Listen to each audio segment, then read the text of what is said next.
Yeah.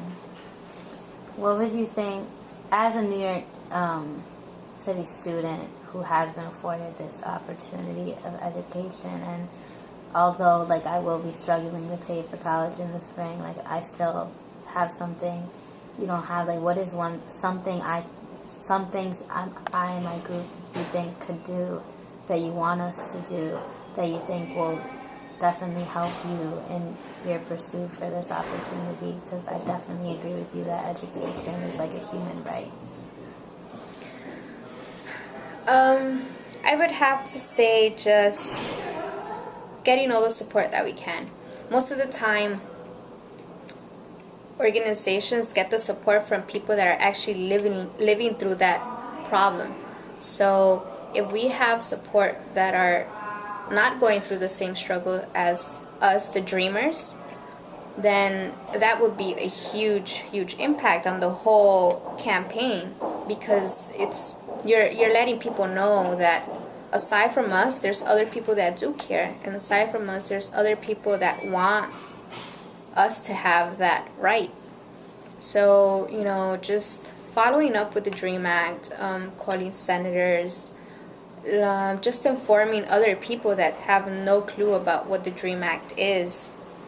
Maybe if you guys could actually go down to a meeting or a town meeting, or or organizing other students within your school, that would be definitely a huge help.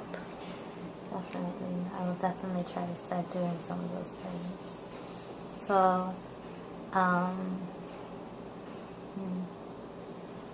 how do you, once you do end up attaining your education, what will you do with it, and what will you do with it to show people like all the things why your education is a right and why you should have it?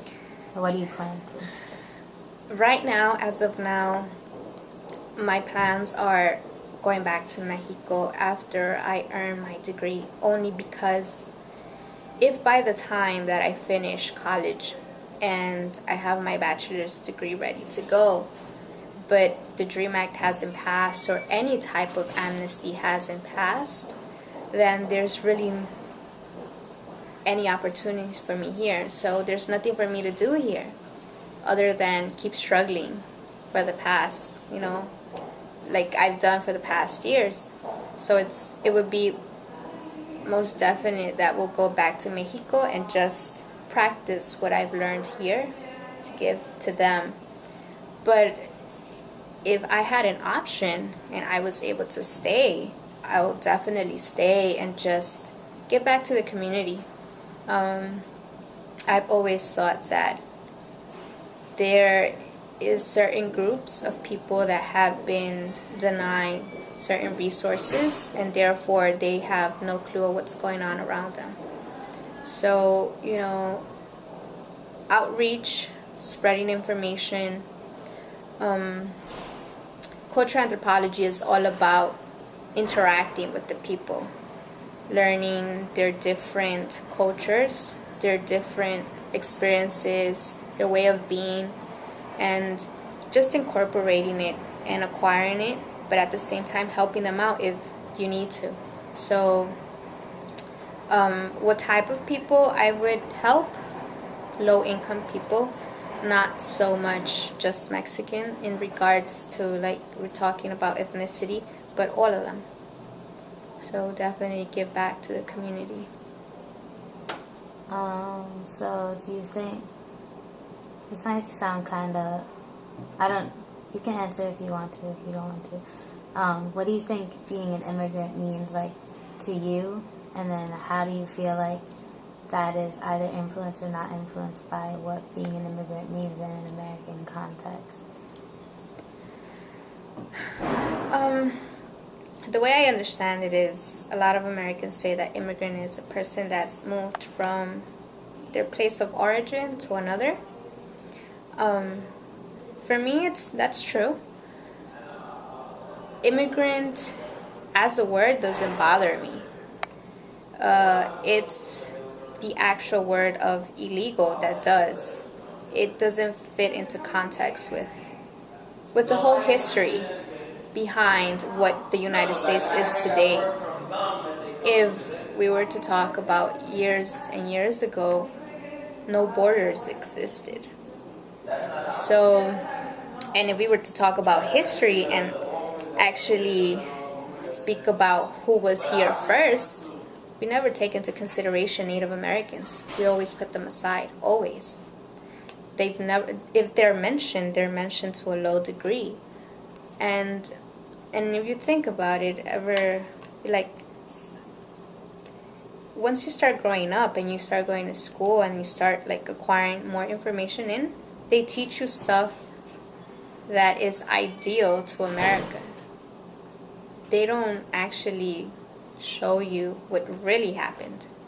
Of course, there's always a good side and a bad side to everything. But, if you're going to teach something, teach it right. So, the word immigrant, it's not a big problem for me, but illegal is definitely is. Proper word is undocumented, because that's really what you are. You don't have a certain number that says that you're legally here. Aside from that, it's just for example, we could talk about the alien ID card. Makes no sense to me to actually put the word alien in the description. Alien definition is like a creature from outer space. We are all human beings, and we all come from the same planet. We all live here. It's just the difference is where we were born. But we all to define. It's just trying to make us even more different than right. we already are. Yeah, I agree with that. So, do you think that what would you like to see being taught in schools in America and to change people's views to change this notion of people being illegal and alien? What do you think is important for American children to be exposed to during their education and advocacy for things like the Dream Act and such? Proper just showing your kids proper history, or showing your kids the different angles of every situation.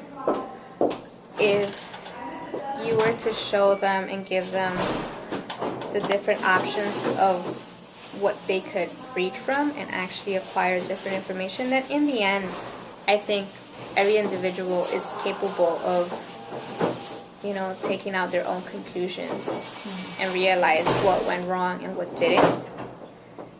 And aside from that, it's just communicating as much as you can, with sharing with other people that have no idea. Are we within the path of that? I don't think so. Just recently, Arizona banned Chicano American studies within the schools, and it's just all you're doing is giving them an incentive to actually build more resentment towards America. So maybe we have a huge gap within education about what we should teach and what we shouldn't, and I don't think that should be a question. I mean, people at an older age realize that America has not been so nice. So you should at least give them the opportunity to just read themselves through and acknowledge everything that went on, and be able to acquire their own conclusions in the end. So definitely incorporate other cultural and political stuff within school courses at a younger age, because most of the time what happens is you start to realize it in your college courses. Within high school, within junior high, you're taught no more than America is the greatest. So if you learn all this stuff at a young age, by the time you hit college books, you'll be like, okay, well, that makes sense. That makes even more sense. So, not as like alien, immigrant, undocumented, just as Jessica Abrajan, what would you like to say to American politicians, to us, to anyone about like what you're facing and about what you like want for your life here or anywhere? Just as a person, a human being, as being me, I would say that comes times where I get really frustrated, really upset, and it's kind of sad and just like a burden, but America has given me something and I want to give it back. So if these politicians open up their minds and expand their imaginations and actually have trust, we'll give all that we acquire back to them. Not just to them, but to all of the people that surround us. All we want to do is live a happy life, live a comfortable life. Not to an extreme, but definitely much more easier than what we have now. Because we have given to our community in a positive way, and we want to continue doing it in a much easier way. Thank you.